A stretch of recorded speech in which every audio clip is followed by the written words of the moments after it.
ओम शांति। आज बाबा के 14 तारीख के महावाक्य हैं। बाबा ने कहा, मीठे बच्चे, अभी तुम संगम पर हो। तुम्हें पुरानी दुनिया से तैलोक यानी नाता तोड़ देना है, क्योंकि ये पुरानी दुनिया अब खत्म होनी है। प्रश्न है, संगम की कौन सी विशेषता सारे कल्प से न्यारी है? उत्तर है, संगम की ही विशेषता है। पढ़ते यहाँ हो, प्रारब्ध भविष्य में पाते हो। सारे कल्प में ऐसी पढ़ाई नहीं पढ़ाई जाती जिसकी प्रारब्ध दूसरे जन्म में मिले। अभी तुम बच्चे मृत्यु लोक में पढ़ रहे हो, अमर लोक के लिए, और कोई दूसरे जन्म के लिए पढ़ता नहीं। गीत है, दूर देश का रहने वाला। ओम शांति। दूर देश का रहने वाला कौन? ये तो कोई भी जानते नहीं। क्या उनको अपना देश नहीं है जो पराये देश में आए हैं? वह अपने देश में नहीं आते हैं। ये रावण राज्य पराया देश है ना।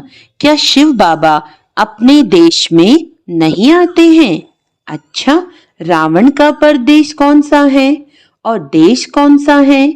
शिव बाबा का अपना देश कौन सा है, पराया देश कौन सा है? फिर बाप आते हैं पराये देश में, तो उनका देश कौन सा है? अपने देश की स्थापना करने आते हैं, लेकिन क्या वे अपने देश में खुद आते हैं? तो एक दो ने सुनाया। अच्छा, इस पर सब विचार सागर मंथन करना, ये बहुत समझने की बातें हैं। रावण का पराया देश बताना बहुत सहज है। राम राज्य में कभी रावण आता नहीं। बाप को रावण के देश में आना पड़ता है, क्योंकि रावण राज्य को चेंज करना होता है। यह है संगम युग। वह सतयुग में भी नहीं आते, कलयुग में भी नहीं आते, संगम युग पर आते हैं। तो ये राम का भी देश है, रावण का भी देश है। इस किनारे राम का, उस किनारे रावण का संगम है ना। अभी तुम बच्चे संगम पर हो, न इस तरफ न उस तरफ हो। अपने को संगम पर समझना चाहिए। हमारा उस तरफ तैलुक नहीं है। बुद्धि से पुरानी दुनिया से तैलुक तोड़ना पड़ता है। रहते तो यहाँ ही हैं, परंतु बुद्धि से जानते हैं ये पुरानी दुनिया ही खत्म होनी है। आत्मा कहती है, अभी मैं संगम पर हूँ। बाप आया हुआ है, उनको खिवैया भी कहते हैं। हम अभी जा रहे हैं। कैसे? योग से। योग के लिए भी ज्ञान है, ज्ञान के लिए भी ज्ञान है। योग के लिए समझाया जाता है, अपने को आत्मा समझो, फिर बाप को याद करो। यह भी ज्ञान है ना। ज्ञान अर्थात समझानी। बाप मत देने आए हैं। कहते हैं, अपने को आत्मा समझो। आत्मा ही 84 जन्म लेती है। बाप बच्चों को ही विस्तार से बैठ समझाते हैं। अभी ये रावण राज्य खत्म होना है। यहाँ है कर्म बंधन, वहाँ है कर्म संबंध। बंधन दुख का नाम है, संबंध सुख का नाम है। अब कर्म बंधन को तोड़ना है। बुद्धि में है हम इस समय ब्राह्मण संबंध में हैं, फिर दैवी संबंध में जाएंगे। ब्राह्मण संबंध का ये एक ही जन्म है, फिर 8 और 12 जन्म दैवी संबंध में होंगे। यह ज्ञान बुद्धि में है। इसीलिए कलयुगी छीछी कर्म बंधन से जिसे गिलानी करते हैं। इस दुनिया के कर्म बंधन में अभी रहना नहीं है। बुद्धि मिलती है, ये सब है आसुरी कर्म बंधन। हम भी गुप्त एक यात्रा पर है। ये बाप ने यात्रा सिखलाई है। फिर इस कर्म बंधन से न्यारे हो, हम कर्मातीत हो जाएंगे। यह कर्म बंधन अब टूटना ही है। हम बाप को याद करते हैं कि पवित्र बन, चक्र को समझ, चक्रवर्ती राजा बने। पढ़ रहे हैं, फिर उनका एम ऑब्जेक्ट प्रारब्ध भी चाहिए ना। तुम जानते हो, हमको पढ़ाने वाला बेहद का बाप है। बेहद के बाप ने हमको 5000 वर्ष पहले पढ़ाया था। ये ड्रामा है ना, जिनको कल्प पहले पढ़ाया था उनको ही पढ़ाएंगे, आते रहेंगे, वृद्धि को पाते रहेंगे। सब तो सतयुग में नहीं आएंगे, बाकी सब जाएंगे वापस घर। इस पार है नर्क, उस पार है स्वर्ग। उस पढ़ाई में तो समझते हैं हम यहाँ पढ़ते हैं, फिर प्रारब्ध भी यहाँ पाएंगे। यहाँ हम पढ़ते हैं संगम युग पर, इनकी प्रारब्ध हमको नई दुनिया में मिलेगी। ये है नई बात। दुनिया में ऐसी कोई नहीं कहेंगे कि तुमको इसकी प्रारब्ध दूसरे जन्म में मिलेगी। इस जन्म में अगले जन्मों की प्रारब्ध पाना ये सिर्फ इस संगम युग पर ही होता है। बाप भी आते ही संगम युग पर हैं। तुम पढ़ते हो पुरुषोत्तम बनने के लिए। एक ही बार भगवान ज्ञान सागर बाप आकर पढ़ाते हैं नई दुनिया अमरपुरी के लिए। यह तो है कलयुग मृत्यु लोग। हम पढ़ते हैं सतयुग के लिए, नरकवासी से स्वर्गवासी होने के लिए। यह है पराया देश, वह है अपना देश। उस अपने देश में बाप को आने की दरकार नहीं है। वह देश बच्चों के लिए ही है। वहां सतयुग में रावण का आना नहीं होता है। रावण गुम हो जाता है। फिर आएगा द्वापर में तो बाप भी गुम हो जाता है। सतयुग में कोई भी उनको जानते नहीं तो याद भी क्यों करेंगे। सुख की प्रारब्ध पूरी होती है तो फिर रावण राज्य शुरू होता है। इनको पराया देश कहा जाता है। अभी तुम समझते हो हम संगम युग पर हैं। हमको रास्ता दिखलाने वाला बाप मिला है। बाकी सब धक्के खाते रहते हैं। जो बहुत थके हुए होंगे, जिन्होंने कल्प पहले रास्ता लिया होगा, वह आते रहेंगे। तुम पंडे सबको रास्ता बताते हो। ये है रूहानी यात्रा का रास्ता। सीधे चले जाएंगे सुख धाम। तुम पंडे पांडव संप्रदाय हो। पांडव राज्य नहीं कहेंगे। राज्य न पांडवों को न कौरवों को है। दोनों को ताज नहीं है। भक्ति मार्ग में दोनों को ताज दे दिया है। अगर दे भी तो कौरवों को लाइट का ताज नहीं देंगे। पांडवों को भी लाइट नहीं दे सकते क्योंकि पुरुषार्थी हैं। चलते चलते गिर पड़ते हैं, तब किसको देवे। इसीलिए ये सब निशानी विष्णु को दी है क्योंकि वह पवित्र है। सतयुग में सब पवित्र संपूर्ण निर्विकारी होते हैं। पवित्रता की लाइट का ताज है। इस समय तो कोई पवित्र नहीं है। सन्यासी लोग कहलाते हैं कि हम पवित्र हैं, परंतु दुनिया तो पवित्र नहीं है ना। जन्म फिर भी विकारी दुनिया में ही लेते हैं। यह है रावण की पतितपुरी। पावन राज्य सतयुग नई दुनिया को कहा जाता है।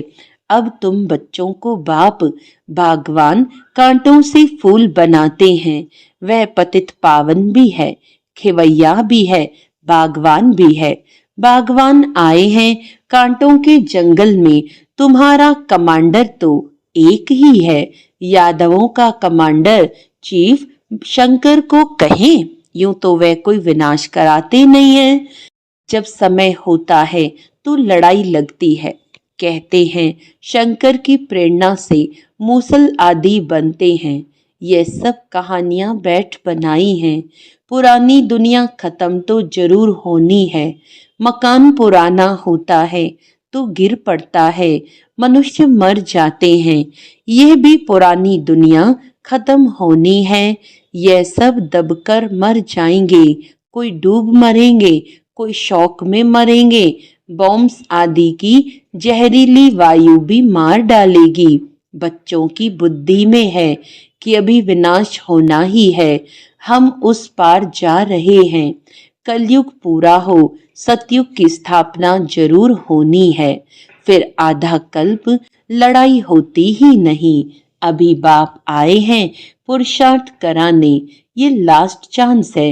देरी की तो फिर अचानक ही मर जाएंगे। मौत सामने खड़ा है। अचानक बैठे बैठे मनुष्य मर जाते हैं। मरने के पहले तो याद की यात्रा करो। अभी तुम बच्चों को घर जाना है, इसीलिए बाप कहते हैं बच्चे घर को याद करो, इससे अंतमति सो गति हो जाएगी, घर चले जाएंगे। परंतु सिर्फ घर को याद करेंगे तो पाप विनाश नहीं होंगे, बाप को याद करेंगे तो पाप विनाश हो और तुम अपने घर चले जाएंगे। इसीलिए बाप को याद करते रहो। अपना चार्ट लिख रखो तो मालूम पड़ेगा सारे दिन में हमने क्या किया।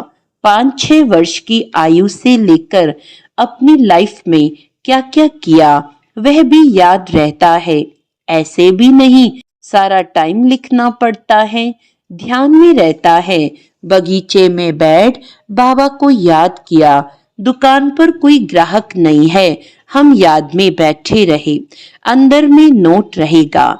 अगर लिखने चाहते हो तो फिर डायरी रखनी पड़े। मूल बात है ही यह, हम तमो प्रधान से सतो प्रधान कैसे बने, पवित्र दुनिया के मालिक कैसे बने, पतित से पावन कैसे बने। बाप आकर ये नॉलेज देते हैं। ज्ञान का सागर बाप ही है। तुम अभी कहते हो बाबा हम आपके हैं, सदैव आपके ही हैं, सिर्फ भूल कर देह अभिमानी हो गए हैं। अभी आपने बताया है तो हम फिर देही अभिमानी बनते हैं। सतयुग में हम देही अभिमानी थे, खुशी से एक शरीर छोड़ दूसरा लेते थे। तो तुम बच्चों को ये सब धारणा कर फिर समझाने लायक बनना है तो बहुतों का कल्याण होगा। बाबा जानते हैं ड्रामा अनुसार नंबरवार पुरुषार्थ अनुसार सर्विसेबल बन रहे हैं। अच्छा किसको झाड़ आदि नहीं समझा सकते हो, भला यह तो सहज है ना, किसको भी बोलो तुम अपने को आत्मा समझ बाप को याद करो, ये तो बिल्कुल सहज है। ये बाप ही कहते हैं मुझे याद करो तो विकर्म विनाश होंगे और कोई मनुष्य कह ना सके सिवाय तुम ब्राह्मणों के, और कोई न आत्मा को न परमात्मा बाप को जानते हैं। ऐसे ही सिर्फ कह देंगे तो किसको तीर लगेगा नहीं। भगवान का रूप जानना पड़े। ये सब नाटक के एक्टर्स हैं। हर एक आत्मा शरीर के साथ एक्ट करती है, एक शरीर छोड़ दूसरा ले फिर पार्ट बजाती है।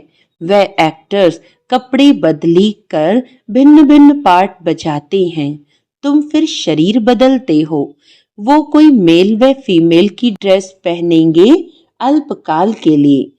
यहाँ मेल का चोला लिया तो सारी आयु मेल ही रहेंगे। वह हद के ड्रामा, ये है बेहद का। पहली पहली मुख्य बात है बाप कहते हैं मुझे याद करो। योग अक्षर भी काम में नहीं लाओ, क्योंकि योग तो अनेक प्रकार के सीखते हैं, वह सब हैं भक्ति मार्ग के। अब बाप कहते हैं मुझे याद करो और घर को याद करो तो तुम घर में चले जाएंगे। शिव बाबा इनमें आकर शिक्षा देते हैं। बाप को याद करते करते तुम पावन बन जाएंगे, फिर पवित्र आत्मा उड़ेगी। जितना जितना याद किया होगा, सर्विस की होगी, उतना वे ऊंच पद पाएंगे। याद में ही बहुत विघ्न पड़ते हैं। पावन नहीं बनेंगे तो फिर धर्मराजपुरी में भी सजाएं भी खानी पड़ेंगी, इज्जत भी जाएगी, पद भी भ्रष्ट होगा, पिछाड़ी में सब साक्षात्कार होंगे, परंतु कुछ कर नहीं सकेंगे। साक्षात्कार कराएंगे, तुमको इतना समझाया फिर भी याद नहीं किया, पाप रह गए, अब खाओ सजा। उस समय पढ़ाई का टाइम नहीं रहता, अफसोस करेंगे हमने क्या किया, नाहिक टाइम गवाया। परंतु सजा तो खानी पड़े, कुछ हो थोड़े ही सकेगा। नापास हुए तो हुए, फिर पढ़ने की बात नहीं, उस पढ़ाई में तो नापास हो फिर पढ़ते हैं। यह तो पढ़ाई ही पूरी हो जाएगी। अंत समय में पश्चाताप न करना पड़े, उसके लिए बाप राय देते हैं, बच्चे अच्छी रीति पढ़ लो, झरमुई झगमुई में अपना टाइम वेस्ट मत करो, नहीं तो बहुत पछताना पड़ेगा। माया बहुत उल्टे काम करा देती है। चोरी कभी नहीं की होगी, वह भी कराएगी। पीछे स्मृति आएगी, हमको तो माया ने धोखा दे दिया। पहले दिल में ख्याल आता है, फलानी चीज उठाऊं, बुद्धि तो मिली है, ये राइट है वह रॉन्ग है, ये चीज उठाऊं तो रॉन्ग होगा, नहीं उठाएंगे तो राइट होगा। अब क्या करना है, पवित्र रहना तो अच्छा है ना, संग में आकर लूज नहीं होना चाहिए। हम भाई बहन हैं, फिर नाम रूप में क्यों फंसे, देह अभिमान में नहीं आना है। परंतु माया बड़ी जबरदस्त है। माया रॉन्ग काम कराने की संकल्प लाती है। बाप कहते हैं तुमको रॉन्ग काम नहीं करना है। लड़ाई चलती है, फिर गिर पड़ते हैं, फिर राइट बुद्धि आती ही नहीं। हमको राइट काम करना है, अंधों की लाठी बनना है। अच्छे ते अच्छा काम है यह। शरीर निर्वाह के लिए समय तो है, रात को नींद भी करनी है। आत्मा थक जाती है तो फिर सो जाती है, शरीर भी सो जाता है। तो शरीर निर्वाह के लिए, आराम करने के लिए टाइम तो है। बाकी समय मेरी सर्विस में लग जाओ। याद का चार्ट रखो, लिखते भी हैं, फिर चलते चलते फेल हो जाते हैं।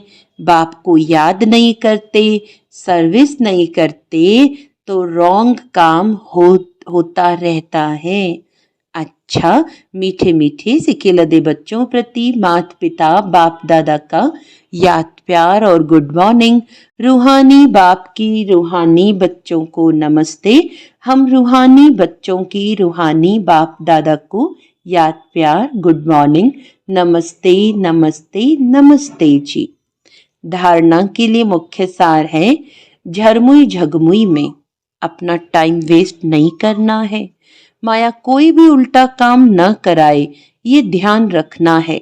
संग दोष में आकर कभी लूज नहीं होना है। देह अभिमान में आकर किसी के नाम रूप में नहीं फंसना है। घर की याद के साथ साथ बाप को भी याद करना है। याद के चार्ट की डायरी बनानी है, नोट करना है हमने सारे दिन में क्या क्या किया, कितना समय बाप की याद में रहे। वरदान है, नम्रता रूपी कवच द्वारा व्यर्थ के रावण को जलाने वाले सच्चे स्नेही सहयोगी भव। कोई कितना भी आपके संगठन में कमी ढूंढने की कोशिश करे, लेकिन जरा भी संस्कार स्वभाव का टक्कर दिखाई न दे, अगर कोई गाली भी दे, इंसल्ट भी करे, आप सेंट बन जाओ। अगर कोई रॉन्ग भी करता तो आप राइट रहो। कोई टक्कर लेता है तो भी आप उसे स्नेह का पानी दो। यह क्यों, ऐसा क्यों, ये संकल्प करके आग पर तेल नहीं डालो। नम्रता का कवच पहनकर रहो। जहां नम्रता होगी वहां स्नेह और सहयोग भी अवश्य होगा। स्लोगन है, मेरेपन की अनेक हद की भावनाएं एक मेरे बाबा में समा दो। अच्छा, आज का अव्यक्त इशारा है, रूहानी रॉयल्टी का फाउंडेशन संपूर्ण पवित्रता है। तो अपने से पूछो कि रूहानी रॉयल्टी की झलक और फलक आपके रूप व चरित्र से हरेक को अनुभव होती है। नॉलेज के दर्पण में अपने को देखो कि मेरे चेहरे पर, चलन में वह रूहानी रॉयल्टी दिखाई देती है या साधारण चलन और चेहरा दिखाई देता है। अच्छा, ओम शांति।